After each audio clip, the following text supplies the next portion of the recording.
For advertisement, call 8125893028. Our Gmail maxtvtelugu@gmail.com. Hello yes నేను doctor Surender Reddy andrologist. So ఎప్పుడూ చెప్తూ ఉంటానుగా, అబ్బాయిలు మెయిన్గా యంగ్ ఏజ్లో ఆలోచించే టాపిక్ అంగస్తంభన, ఎరెక్టైల్ డిస్ఫంక్షన్. ఎరెక్టైల్ డిస్ఫంక్షన్ నాకు వచ్చేసింది, అంగస్తంభన సరిగా కావట్లేదు, ఓకే ఏదో ఒక ట్రీట్మెంట్తో అయిపోతుందిలే అని మొదలు పెడుతూ ఉంటారు. నేను మీకు ఈ వీడియోలో what are the different levels of treatment, అసలు ఏ టైప్ ఆఫ్ ట్రీట్మెంట్స్ మనకు ఈ అంగస్తంభంలో ఉంటాయో చెప్తాను. తర్వాత మీరు ఏ డివిజన్కి ఫిట్ అయితే ఆ డివిజన్కి సంబంధించిన ట్రీట్మెంట్ తీసుకుంటే చక్కగా అయిపోతుంది. ఏంటంటేను, మీరు ఎప్పుడైనా సరే ఎరెక్టైల్ డిస్ఫంక్షన్ ప్రాబ్లం వస్తే ఫస్ట్ తెలుసుకోవాల్సింది రీజన్. అంతేగాని సార్ మా ఫ్రెండ్ ఏదో గట్టి కావట్లేదు, ఇంత గట్టిగా ఉంటే బాగలేదా, నేను ఒక పార్న్ వీడియో చూసిన సార్ దాంట్లో చాలా నాదేమో కావట్లేదు సార్, ఇవన్నీ ఫేక్. ఎవరి పర్సెప్షన్ వాళ్ళది, ఎవరి ఇంట్రెస్ట్ వాళ్ళది, ఎవరి సాటిస్ఫాక్షన్ వాళ్ళది, అది గుర్తుపెట్టుకోవాలి. మన ప్రాబ్లం ఇప్పుడు ప్రతిదీ సెక్స్తో ముడిపెట్టాను నేను, అంటే ఆండ్రాలజీ కూడా అట్లా మాట. జనరల్గా చూడండి, you never compare with others.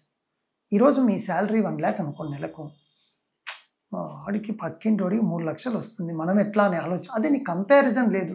చిన్నవాడిని ఆలోచించండి, వాడికి 80 దేవుని దయతో చక్కగా ఉన్నాను రా, దట్ ఈస్ సాటిస్ఫాక్షన్, తృప్తి.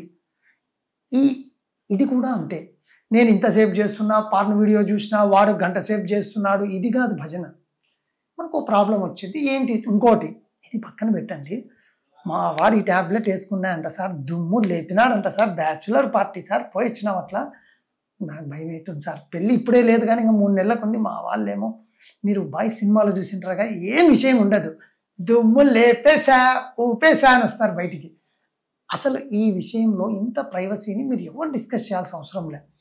మీకంటూ విననీకి మీ క్లోజ్ ఫ్రెండ్ ఒకడు, కానీ వాడికి చెప్పాలన్నా మామ ఏమన్నా అంటాడేమో అని భయం ఉంటుంది. కానీ మేమున్నాగా, మీ చక్కటి ప్రాబ్లంను విని, అరే నాన్న నీకు నిజంగా ఇది పెద్ద సమస్య కాదు, దానికి ఇది ట్రీట్మెంట్ తీసుకోవచ్చని మీకు ఒక చక్కటి ధైర్యం చెప్పి ముందుకు నడిపిస్తాం.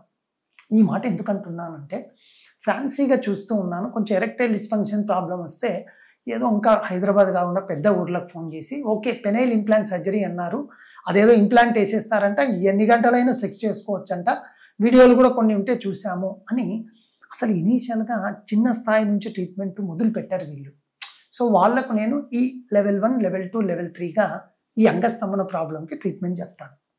ఎప్పుడైనా ఈ ప్రాబ్లం వచ్చిందనుకోండి, ఇనీషియల్గా మీకు కావాల్సింది ఏం తెలుసా అండి, ఫస్ట్ భయం ఉంటే దాన్ని పోగొట్టుకోవడం, లేదా పెర్ఫార్మెన్స్ యాంగ్జైటీ ఉంటే దాన్ని తగ్గించుకోవడం. ఇక్కడ మీకు 50% అయిపోతుంది. ఎందుకు తెలుసా, ఏమో సార్ ఏం చేస్తాను అన్న వాడికి, అరే బాబు నీకు టెస్టులు చేస్తే ఎంత చక్కగా ఉన్నాయి చూడు, నువ్వేంద్ర నన్ను ఇంత భయపడుతున్నావు అంటే, బా నిజమే సార్ టెస్ట్లలో కూడా ఇంత బాగా వచ్చిందంటే నేను ఓకే, నాకు ధైర్యం వచ్చింది. 50% అయిపోతుంది. లేదు కాలేదు, వాళ్లకు లెవెల్ 1గా నేనేం చేస్తానంటే చిన్నపాటి ట్యాబ్లెట్స్ పెడతాను. ఎన్ని రోజులు పెడతారు సార్, ఒక 2 to 2.5 months మంచి మెడికేషన్ పెట్టి ట్రీట్ అయిపోయిందా, 60% అయిపోతారండి ట్రీట్మెంట్ అక్కడికే.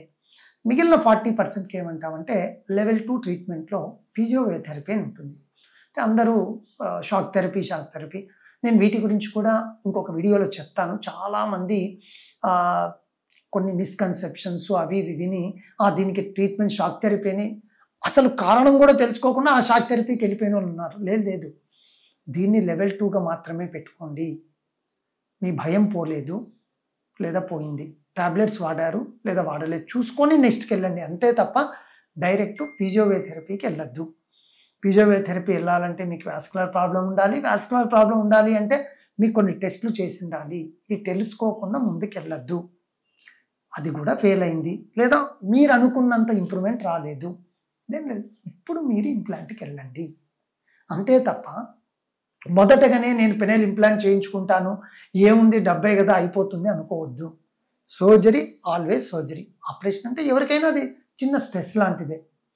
మొదటగా టాబ్లెట్స్ వాడి చూద్దాం, కుదరకుంటే ఫిజియోథెరపీ చేయించుకుందాం, కుదరలేదు ఈ 2 ఇంటిగ్రేటెడ్గా ఏమన్నా చేస్తే అవుతుందేమో చూద్దాం. అప్పటికీ కాలేదు, ఆప్షన్స్ లేవు, ఆపలేంగా, లైఫ్ని ముందుకు వెళ్ళాలి, దెన్ అప్పుడు పెనైల్ ఇంప్లాంట్ గురించి ఆలోచించండి. ఎందుకు అంటున్నాను అంటే, నేను ఇందాకనే మీకు చెప్పాను, ఒక ట్రీట్మెంట్ ఇది పరిష్కారం అని ఎప్పుడూ అనుకోవద్దండి. ఏ పరిష్కారమైనా that depends upon the problem, means severity of the problem సివియారిటీని బట్టి ట్రీట్ చేసుకోవాలి, కానీ ట్రీట్మెంట్ ఉంది కదా అని ఎప్పుడూ అనుకోవద్దండి.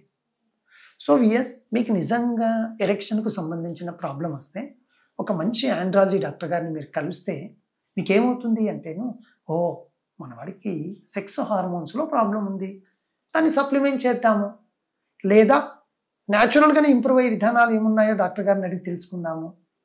అది ఆ విధంగా ఆలోచించాలి మీరు. నెంబర్ 2, సరే మనవాడికి ప్రయత్నం చేసాం, కుదరలేదు, అప్పుడు థెరపీకి వెళ్దాం. అట్లా మీరు పాజిటివ్ యాటిట్యూడ్తో ముందుకెళ్తే ఖచ్చితంగా మీకున్న చిన్నపాటి ప్రాబ్లంకి చిన్న పరిష్కారమే దొరుకుతుంది, చక్కగా అయిపోతుంది. ప్రాబ్లం చిన్నది పెట్టుకొని పెద్ద పరిష్కారం దొరుకుతుందని అనుకోవద్దండి. పెద్ద పరిష్కారం దగ్గరికి మీరు వెళ్ళొద్దు. ప్రాబ్లం చిన్నదైనప్పుడు సొల్యూషన్ కూడా చిన్నదిగానే ఉంటుంది. సో వియస్, అంగస్తంభన ప్రాబ్లం ఉంది, మీకు ఏది కరెక్ట్ సూటబుల్ ట్రీట్మెంట్ అని మీరు భావిస్తున్నారో మన దగ్గరికి వచ్చారంటే చక్కగా మీకు చిన్నపాటి టెస్టులు చేసి వాటికి సంబంధించిన చక్కటి పరిష్కారాన్ని నేను మీకు అందిస్తాను. Thank you.